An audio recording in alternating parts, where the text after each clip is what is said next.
Le personnel pénitentiaire de Villefranche-sur-Saône manifestera lundi après-midi devant le palais de justice de Villefranche pour dénoncer ses conditions de travail.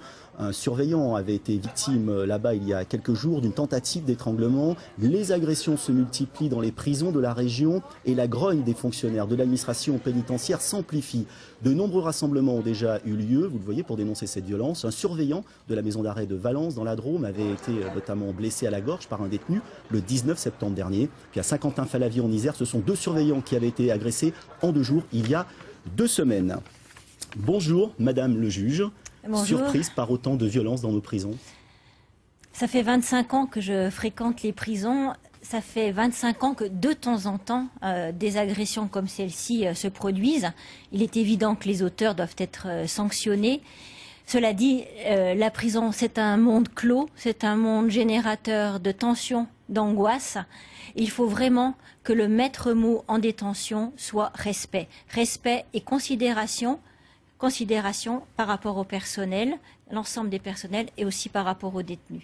Alors vous aviez 23 ans lorsque vous avez été nommé pour la première fois, tout fraîchement sorti de l'école de la magistrature, en 1987, juge d'application des peines aux prisons Saint-Paul-Saint-Joseph, qui je rappelle sont fermées et sont remplacées aujourd'hui par Corba. Déjà à l'époque très vétuste et je rappelle qu'il n'héberge donc aujourd'hui plus de détenus. Vous faisiez quoi exactement? Alors juge d'application des peines, donc je rencontrais les détenus. Je passais à peu près 2 jours par semaine donc dans les prisons de Lyon et j'étais chargée de l'individualisation de la peine. Pour chaque détenu, je devais voir comment sa réinsertion pouvait être envisagée et accorder des permissions de sortie, des aménagements de peine comme des libérations conditionnelles ou des semi-libertés.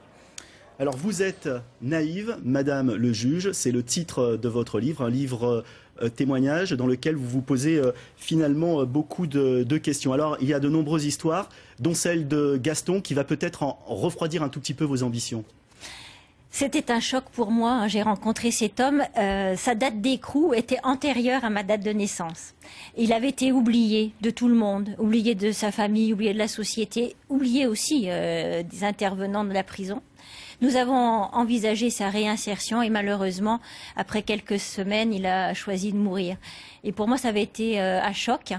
Mais ce que j'ai compris... C'est-à-dire que vous aviez tout préparé effectivement voilà. pour préparer sa sortie et lui a décidé, quelque temps avant sa sortie, de se suicider, voilà. de se jeter sous voilà. un train. Donc il avait commencé une semi-liberté, il s'est suicidé. Et là on imagine que tout s'effondre, vous vous posez beaucoup plus de questions sur la... Je me pose des questions, mais je me dis surtout qu'il ne faut jamais oublier qui que ce soit dans notre société. La peine de mort a été supprimée en 81. Ce n'était pas pour qu'une peine de laisser mourir sociale s'instaure à la place de cette peine de mort. Et qu'on doit toujours imaginer un jour la réinsertion, non seulement dans l'intérêt des détenus, mais aussi dans l'intérêt de la société. Et on voit très bien que lorsque les détenus sortent avec une peine aménagée, il y a moins de récidives que lorsqu'ils sortent en fin de peine sans aucune préparation. Alors à vous lire, on se demande si notre système carcéral finalement ne fabrique pas des monstres. Été 95, Khaled Kalkal, ennemi public numéro 1, terroriste poseur de bombes, est abattu d'ailleurs quelques mois plus tard au col de Malval dans les monts du Lyonnais. Vous l'aviez croisé en prison, bien avant qu'il devienne le terroriste numéro 1. Oui, je l'avais croisé alors qu'il était un jeune délinquant, condamné à une peine de 4 ans d'emprisonnement pour des vols avec effraction. C'était un détenu qui ne posait aucun problème en détention, qui était soutenu par ses enseignants, par les gens qui l'entouraient. Il avait bénéficié d'ailleurs à l'époque d'une mesure d'aménagement qui s'est bien déroulé et bien terminé.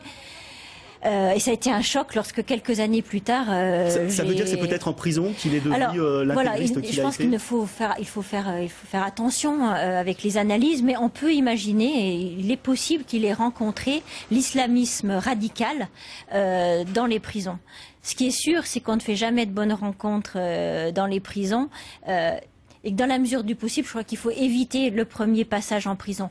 Lorsque la prison est nécessaire, il faut vraiment travailler sur cette réinsertion. Et en ce qui concerne ces jeunes qui parfois sont en quête d'identité, en quête de spiritualité aussi, je pense qu'il est important de favoriser peut-être l'accès d'aumôniers, l'accès aux textes religieux. Voilà, au nom du principe de laïcité. Il y a énormément d'autres histoires à lire dans ce livre. Je rappelle que le 23 novembre, vous serez à Lyon à la librairie du Tramway. Vous allez pouvoir dédicacer cet ouvrage. Il y a également une histoire avec Klaus Barbie. Là, vous êtes posé beaucoup moins de questions puisque vous aviez refusé alors qu'il était malade sa sortie. Vous militez donc pour des peines alternatives, on l'a bien compris. C'est à lire dans votre ouvrage. Merci Madame le juge.